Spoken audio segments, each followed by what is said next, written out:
go. Alright, so here is how to aerial. I have a little controller cam up there in the top left. So let's just get right into it. So the first thing you want to make sure is that your setup is good.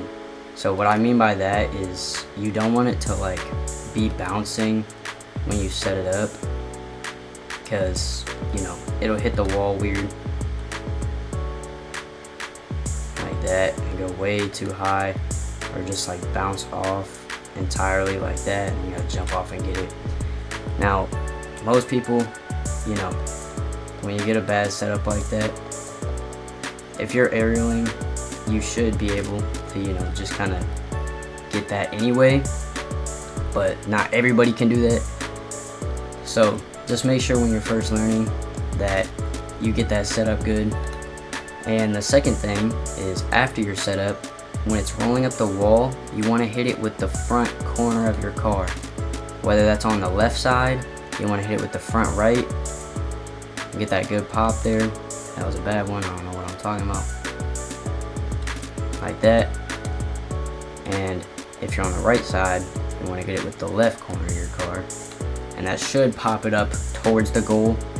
Sometimes, obviously if you're, let's say, real close, you'll want to get kind of straight under it and then just do whatever after that, kind of hit it towards the goal. But if you're way back here, you want to come in at a big angle. A lot of people, you'll probably barely have the boost in game to get it from all the way back here,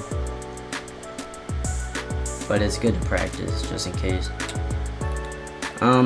So definitely the next part is straight fly airline. That's how I learned. It's not that great once you learn how to air roll, but to start off, it's definitely a good thing to practice with. But it's hard to control the car because all your movements are super exaggerated. So see, when I'm straight flying, every little movement of my controller turns the car a bunch. But when you air roll, notice how you kind of just stay with the ball. No matter how much you really move your joystick, you kind of just stay with it. And definitely a big part, a lot of people will say, like me personally, I'm definitely guilty of this. I air roll way too much. What you're supposed to do is make little adjustments. Only hit the ball when you can see the top of your car or the bottom of your car. That's when you want to hit it to get the most direction and the most power behind where you want to go. So you'll stop air rolling right before contact. So like that right there. And you can do a little ground pinch, whatever. I don't really do that. I kind of just stay with it the whole time. And yes, it's awkward, but that's just how I learn. Once you get better at it, it's just, I got used to it. That's just how I learned, so it kind of just stuck with me.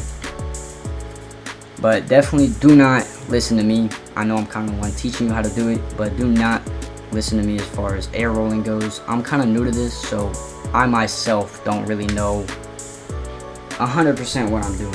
I just thought I'd come on here and, let people know what I know, if that makes sense.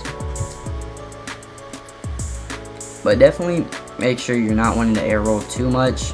If I were you, I would want to start off learning how to air roll when you're going for your aerials, and learn while doing that, because it's been much harder for me so far to learn how to go from straight fly aerialing to air rolls. But once you learn it, you can go for crazier things like flip resets and whatnot. I'm not the best at them. I have a buddy who can do them pretty well, but that's not your main focus. As far as flip resets go, they're confusing. You got to get all four wheels under the ball and whatnot. It's a lot to learn, and you got to learn how to fly upside down with inverted controls. But that's not what we really focus on. But boost control, You don't want to just like fly straight into the ball. You'll lose control of your car no matter what, and that's a guarantee. Like, see what I mean? If you're just straight boosting into it, yeah, you'll get like one good hit, but then look, now I'm way in front of it. So you want to just like feather your boost, tap, circle, and this is much better for aerials anyway, especially in game. So, you know, you're not just wasting all your boost, and you can actually recover if you miss. But you know, to each their own. I personally wouldn't use all of your boost just to get one hit. It could work, but it's like, it's not going to, is basically what I'm saying. It's not worth it. Feather your boost. And that's not like, you know, me saying, oh, spam circle over and over and over again, over and over and over again. You're still going to get in front of the ball. And sometimes, usually when you first pop it up is when you want to hold boost for like about half a second, just to catch up with the ball and get that first little tap. Like that. And then you want to feather your boost. And don't just keep feathering it. Sometimes you want to wait to catch up with the ball, especially when it comes to double taps.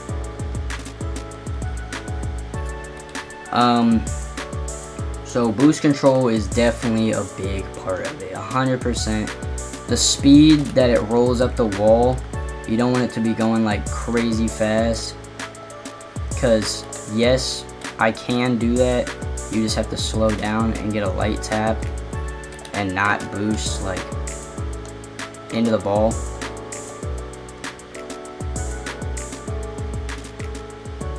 But it is possible. But when you're first learning, I recommend just doing a little roll and then catching up to it. Always keep that separation.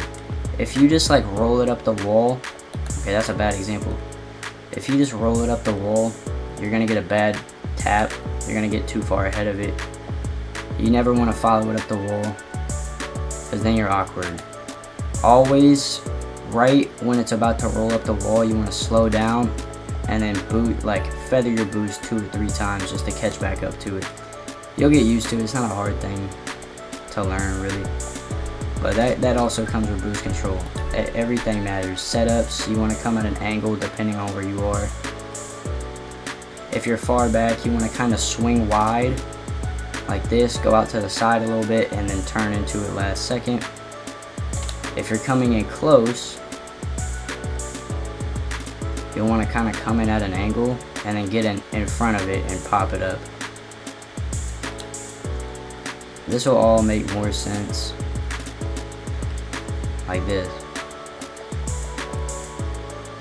So it's not, because say I'm close, right? Say I'm close and I'm setting it up as if I was far. Too much separation and you're just gonna head straight into the wall. Yeah, you could make that. I'd be impressed if you did. It's you know, every little thing matters. You'll get used to it as time goes on. You know, feathering your boost, getting ready for aerials. But also another thing is your pop-ups. So say there's like a pass, right? You don't want like a pop-up that's just gonna go straight up. You want to wait until it's like on its first bounce. Okay, wait. I have a training pack for this. You want to wait till it's on its first bounce. It'll bounce, and as soon as it does, you'll want to go straight. Like as soon as it bounces upwards, you'll want to hit it with the front of your car. So like this. You see it bounce, and then you could go up for it. Bounce, and then you could also wait a little longer after the bounce if you want higher. I don't really recommend it if you're kind of far back. It uses a lot of boost. But yeah, there's like all sorts of them in here. I'll leave the code to the training pack in the description underneath the video. But there's like psychos in here and everything. So yeah, that's pretty much the basics of aerialing.